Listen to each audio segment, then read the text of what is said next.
اعوذ باللہ من الشیطان الرجیم بسم اللہ الرحمن الرحیم۔ خواتین و حضرات، السلام علیکم ورحمۃ اللہ وبرکاتہ۔ مغفرت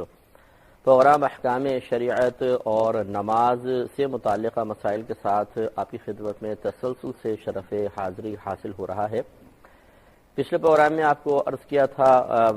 نماز کے مکمل فرائض ذکر کرنے کے بعد میں نے عرض کیا تھا کہ نماز کا طریقہ ایک دفعہ میں مختصراً عرض کر دوں گا تاکہ سنت کے مطابق تو نماز کا طریقہ بھی ہمیں معلوم ہو جائے۔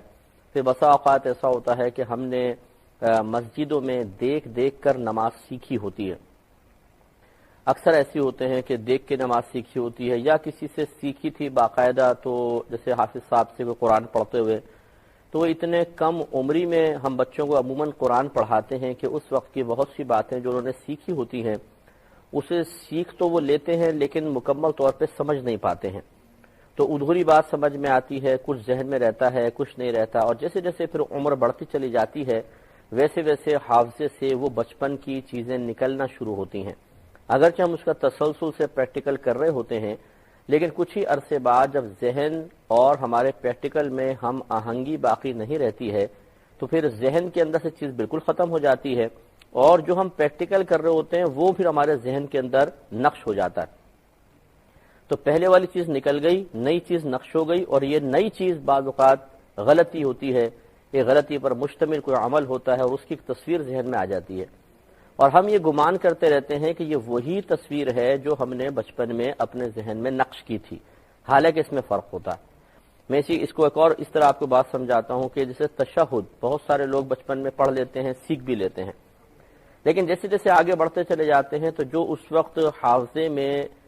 تشہد کے نقوش موجود تھے وہ آہستہ مٹتے ہیں، محو ہوتے ہیں،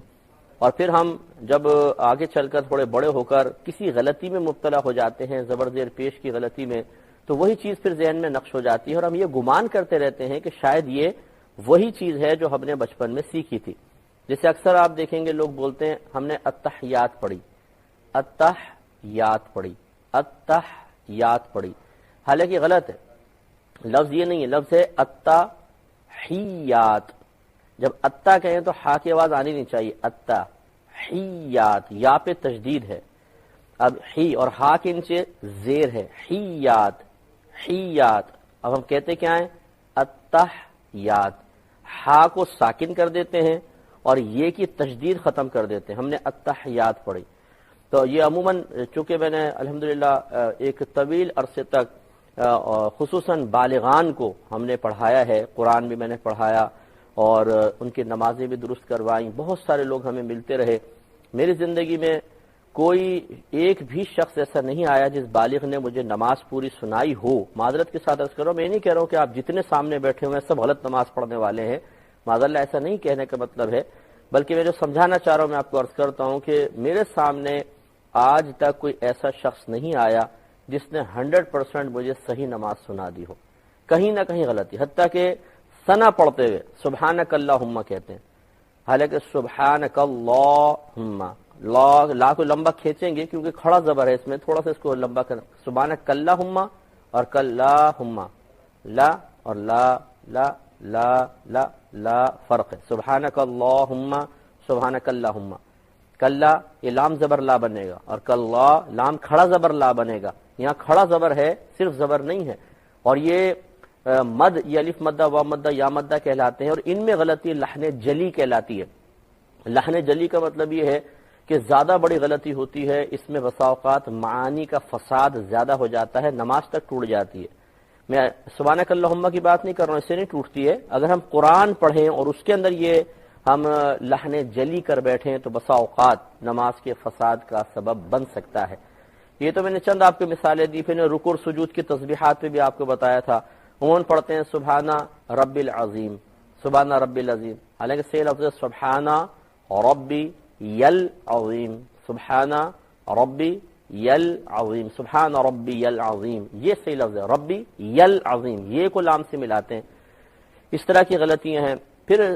جو ہم نے صورتیں بچپن میں یاد کی ہوتی ہیں، جیسے قاری حضرات ہوتے ہیں، اگر ہم نے کسی سے پڑھا ہو تو 30ویں سپارے کی آخری چھوٹی چھوٹی سورہ وہ یاد کروا دیتے ہیں تاکہ بچے نماز میں پڑھ لیں، اس وقت کی یاد شدہ کو ہم سمجھتے ہیں کہ پوری زندگی کے لیے کافی ہے، حالانکہ ایسا نہیں ہے۔ یہ ہمیشہ یاد رکھیے گا، اگر آپ اپنے بچوں کو قرآن پڑھوا رہے ہیں، نماز سکھا رہے ہیں، سورتیں یاد کروا رہے ہیں، تو اس کی تجدید کتاب سے دیکھ کر کچھ عرصے تک تسلسل سے کرواتے رہیے گا۔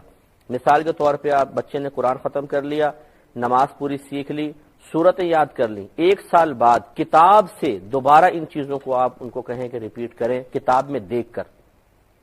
تو اس میں بعض اوقات ایسا ہوگا کہ بہت سارے لفظ ایسے ہوں گے جو غلط زبان پہ چڑھ گئے تھے، غلطیاں ہو رہی تھیں، وہ پھر اس کی تصحیح ہو جائے گی۔ اگر نہیں کریں گے تو بعض اوقات پھر غلطی آگے تک چلتی چلی جاتی ہے، حتیٰ کہ بڑھاپے کی دہلیز پہ قدم رکھنے تک انسان ان غلطیوں سے محفوظ نہیں رہ سکتا ہے۔ کی خدمت میں عرض کر رہا تھا، تو اس لیے اس میں کوئی شرم و جھجک کی بات نہیں ہے کہ جو چیزیں آپ پہلے بچپن میں بہت پہلے سیکھ چکے ہیں